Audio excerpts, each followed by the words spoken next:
Narito na naman tayo para sa isang napaka-sweet at nakakakilig na love story nila Kalingap Edu at Ate Viancy. Tulad mo ay aking makilala at kung Para sa pagpapatuloy ng ating love story ay dumayo si Ate Viancy sa pinapagawang bahay sa kanya.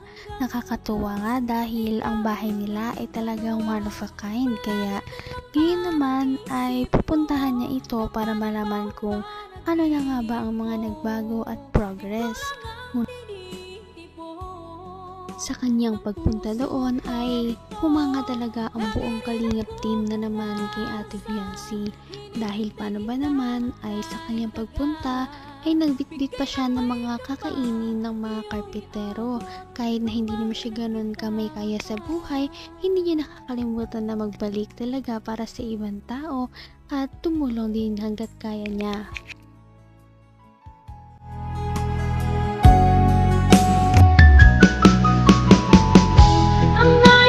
Nyata ako doon ah. Mabirat. Nalaging kamay ko doon. Tingnan tayo yung taas. Tingnan nga natin yung taas. Yung bahay niya kung... Hello. Ingat, madulas. Ay, wow. Wow, grabe oh. Ano to? Kwarto rin pala to. Ano po? Kaya yung kwarto dito. Dalawa eh. Saan ilalagay yung mga gamit mong marami? Kadami-dami mong gamit. Puno na yung bahay ng gamit mo. Ang bihira ka. Dapat malaki ang kwarto mo eh. Tapos dito, CR mo. Ha? Ang ganda. Mahal-mahal ka na sponsor mo eh. Ay, ito yata sa'yo kasi mas maganda dito. Bako. Ganda pag umaga po. Maganda dito. Buksan mo dito. Sigurado. Ano? Sobrang ano dito. Maliwalas ano? Ako, lapit mo na. Baka araw-araw na dito si Doc. Ay. Bongga. Bongga, mayaman ka na. Mayaman ka na. Abutan mo na agad ako. Mayaman ka. Partida ka ba? Wala ka pang ginagawa. Papatuloy mo ba ako dito sa bahay niya? Siyempre. Ay, makikilive ako dito. Sa buong history ng pagpapatayo ng bahay ng buong Kalingap team, ang bahay ni Ate Viancy ang pinaka natatangi dahil ito lamang ang nagkaroon ng groundbreaking ceremony, lalong-lalo na at nagkaroon din ito ng ikalawa pang palapag dahil napakarami kasi sa mga sponsors ang sumusuporta sa kanya na gustong magkaroon siya ng malaking bahay. May dami mong gamit. Puno na yung bahay niya ng gamit mo. Ang bihira ka. Dapat malaki ang kwarto mo eh. Tapos dito, CR mo. Ha? Ang ganda. Mahal-mahal ka na sponsor mo eh. Ay, ito yata sa'yo kasi mas maganda dito. Bako. Ganda pag umaga po. Maganda dito. Buksan mo dito. Sigurado. Ano? Sobrang ano dito. Maliwalas ano? Ako, lapit mo na. Baka araw-araw na dito si Doc. Ay. Bongga. Bongga, mayaman ka na. Mayaman ka na. Nabutan mo na agad ako. Mayaman ka. Partida ka ba? Wala ka pang ginagawa. Papatuloy mo ba ako dito sa bahay niya? Siyempre. Ay, makikilive ako dito. Paggabi. Araw-araw po. Makikilib ako paggabi. Ay, dito muna ako. Bakit gabi? Siyempre, kung ako na live.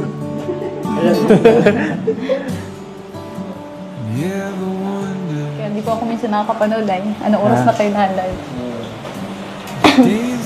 Hindi ka nanonood talaga. Hindi. Ay. Ano? Ano masabi mo? Thank you Masaya po. ka na? Thank you sa mga nag-sponsor din po. Tapos kay Kuya Rab, siyempre. Kay Kuya Van. Siyempre, Masaya. side bossing.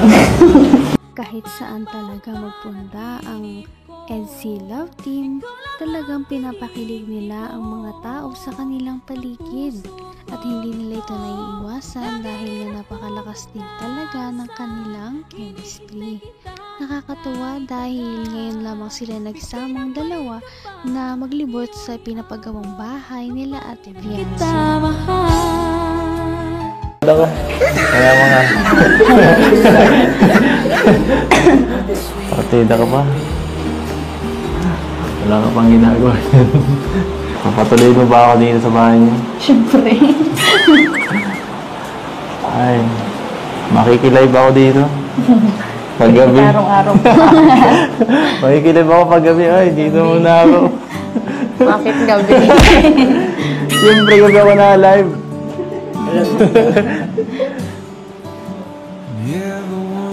Kaya hindi po ako minsan nakakapanood ay. Anong oras na kayo na-live? Hindi ka nanonood talaga. Hindi. Ay. Ano? Ano masabi mo? Thank you Masaya po. ka na? Thank you sa mga nag-sponsor din po. Tapos kay Kuya Rab, siyempre. Kay Kuya Van. Siyempre, Masaya. side bossing. Masaya ka na?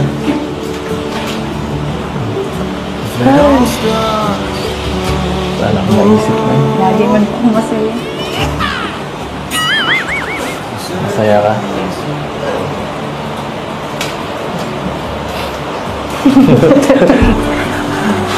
Tudala ako. Cute mo.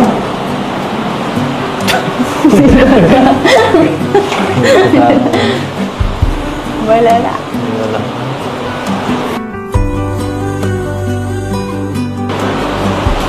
Ay.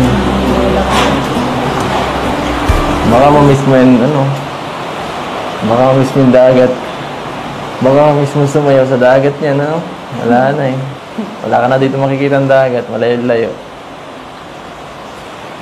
Pwede man po yung punta. Paano yun? Mas malayo ng bahay. Ano mo? Eskwelahan mo niyan. Ano, dun pa din. Doon pa din po ako maano. Mas nga ano. Pwede pa doon ako Nakakakilig talaga ang love team na ito. Hindi na lamang si Kalingap Edu ang gumagawa ng paraan para magpakilig sa mga viewers, ganon na rin si Ate Viancy. Siguro nga ay hindi na lang ito dahil lamang sa love team na mayroon sila, ngunit dahil talagang na-enjoy nila ang isa't isa kahit na wala mang camera o meron. Abot kamay na kita. Dito, masarap dito magpaulan, no? Sa harap. Sarap dito ang tumalan, no? Tumalan ka.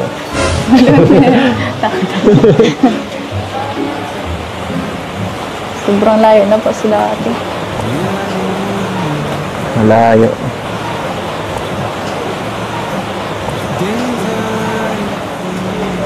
Lumapit ka, eh. Lumapit na. Sobrang lapit na lang sa kaysa sa dati. Dito mo ako tatanawin, halimbawa. Halimbawa, nandiyan ako, dadaan, ano? Tapos, paano mo ko babatiin nun? Pag dumaan ako dyan. Hi! Ganun.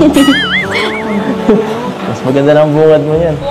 Kapag ano, maganda dyan tumambay. Pagka maganda ang panahon. May parang terrace pa sa, ano, sa taas. Napakaganda. Grabe. Walang ganyan sa amin. Nakaingit. Nakaingit ka. Tapos, kape-kape ka. Invite mo naman ako pag mga gano'n, ha? Hindi yung pinapauwi mo ako lagi. Hindi ko ako. Pinapauwi mo ako lagi. Nasumbong mo ako. Ha?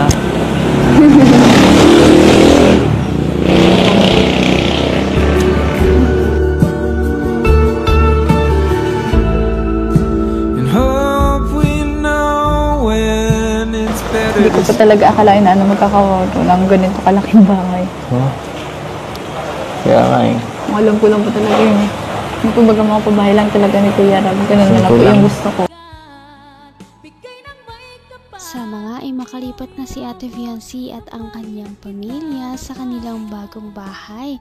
Sana ay matapos na ang pagpapagawa dito para makalipat na sila at hindi na sila palagi nag-aalala kapag may mga unos man na dumating sa kanila at mas magiging maginhawa na ang kanilang pamumuhay.